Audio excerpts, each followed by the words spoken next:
Hello, I'm Sebastian. Welcome to Nine Nar Trees podcast. Today, I will summarize and review the book. First published in 1847, Jane Eyre remains one of the most influential English novels of the 19th century, blending Gothic tension, social realism, and an intensely personal coming-of-age narrative. Charlotte Bronte follows Jane from a childhood marked by neglect and punishment into adolescence shaped by rigorous schooling, and then into adulthood as a governess in a mysterious household. The story is told in a direct, intimate voice that emphasizes moral reflection as much as plot, drawing readers into Jane's stubborn integrity and yearning for dignity. As she navigates class boundaries, religious pressures, and limited choices for women, Jane insists on being treated as a full human being. The novel's famous romance is never merely sentimental, it becomes a test of conscience, independence, and spiritual equality. This unabridged, complete edition preserves the original pacing and language, allowing modern readers to experience the full emotional and ethical arc that made the book a classic. I will give you key takeaways from this book. Firstly, a childhood that forges resilience and self-respect, Jane Eyre begins by showing how an unloved child learns to survive without becoming cruel. Jane's early life, spent under the authority of relatives who see her as a burden, introduces the novel's central conflict between power and personhood. Instead of portraying suffering as noble by itself, Bronte focuses on what Jane does with it. She develops a fierce internal standard for fairness, and she becomes alert to hypocrisy in adults who demand obedience while withholding kindness. These scenes are not only background, they establish the psychological logic for Jane's later choices. Because she has been treated as less than family, she becomes unusually sensitive to humiliations that society considers normal for her class and gender. At the same time, she refuses to let anger define her, and she learns the hard discipline of speaking truth in a way that protects her own dignity. This formative section frames the novel as a moral education. Jane is constantly asked to accept a role that denies her value, and her refusal becomes the seed of independence that will later shape her relationships, work, and spiritual life. Secondly, education, discipline, and the critique of moral cruelty. Jane's schooling exposes how institutions can mix genuine instruction with harsh control, especially when they claim moral authority. Bronte uses the school environment to examine charity, religious rhetoric, and the way suffering can be justified as character building. The novel contrasts different models of guidance, discipline that humiliates versus discipline that aims to strengthen. Jane's experiences show how easily rules become tools for punishing the vulnerable, and how public shame can be used to enforce conformity. Yet the school is not presented as pure darkness. It also offers Jane friendships, intellectual growth, and the possibility of a life beyond her childhood home. Through this mixture, the book argues that self-improvement should not require self-erasure.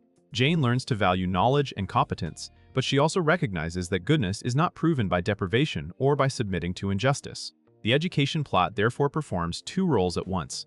It develops Jane's practical ability to earn a living, and it sharpens her ethical judgment about what true care looks like. The result is a protagonist prepared to evaluate people and systems by their actions rather than their stated ideals. Thirdly, work, class boundaries, and the politics of being a governess. When Jane becomes a governess, the novel enters the social world of employment, class performance, and limited female autonomy.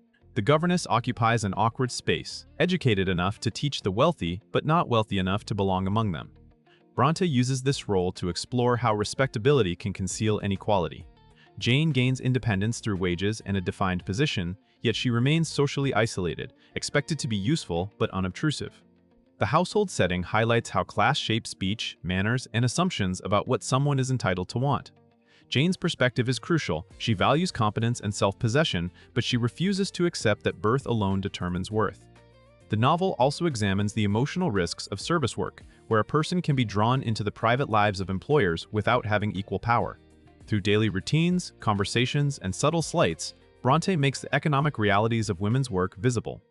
This section shows Jane pursuing not only survival, but self-determination, insisting that love, comfort, and respect are not privileges reserved for others. Her role becomes a lens for questioning a society that praises virtue while maintaining rigid hierarchies. Fourthly, love tested by conscience and the demand for equality. The central romance is shaped less by external obstacles than by a clash between desire and moral law. Jane's connection with her employer develops through conversation, shared intensity, and recognition of each other's minds. Yet Bronte refuses to let romance override ethical limits.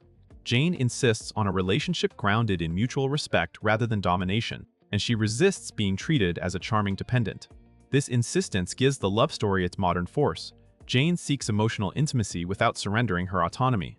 The novel's Gothic elements, secrets, and sudden revelations create suspense, but they also serve a deeper function. They ask whether passion can justify deception, and whether personal happiness can be built on another person's suffering. Jane's response demonstrates her core principle: she would rather endure loneliness than betray herself. Bronte frames love as meaningful only when it honors truth and human equality, not when it flatters pride or offers comfort at the expense of integrity. In this way, the romance becomes a moral argument enacted through plot. The reader is invited to measure love by what it requires of character, and by whether it allows both partners to stand as full persons.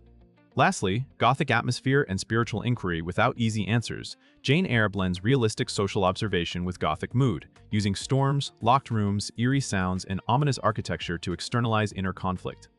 The unsettling atmosphere is not decoration. It mirrors themes of confinement, secrecy, and the fear of losing oneself. Bronte also pairs this mood with sustained spiritual inquiry. Jane constantly evaluates what she owes to God, to others, and to her own conscience, and the novel tests multiple forms of religiosity. Some characters present faith as stern control, others as compassionate endurance, and others as a justification for personal ambition. Jane's journey suggests that spirituality must be tied to moral honesty and empathy rather than rigid performance. The narrative explores providence, coincidence, and the difficult question of how to interpret suffering, but it avoids reducing life to a simple formula where good behavior guarantees reward. Instead, Bronte emphasizes discernment, knowing when to submit, when to resist, and when to wait. The Gothic and the spiritual themes intersect in moments of dread and revelation, pushing Jane to decide who she will be when certainty is impossible. This combination gives the novel its distinctive power, a personal story shaped by mystery, conviction, and the search for a rightful place in the world. In conclusion, this edition is ideal for readers who want a foundational classic that still feels emotionally immediate. Lovers of Victorian fiction, Gothic atmosphere, and character-driven romance will find a story that rewards close attention. It is also valuable for anyone interested in women's history and the psychology of independence, because Jane's choices highlight what it costs to maintain self-respect in a world built on hierarchy. The book can benefit a reader's life by offering a model of moral clarity without self-righteousness. Jane is not perfect, but she is deliberate. She weighs comfort against conscience, learns from mentors and mistakes, and insists that love must include equality.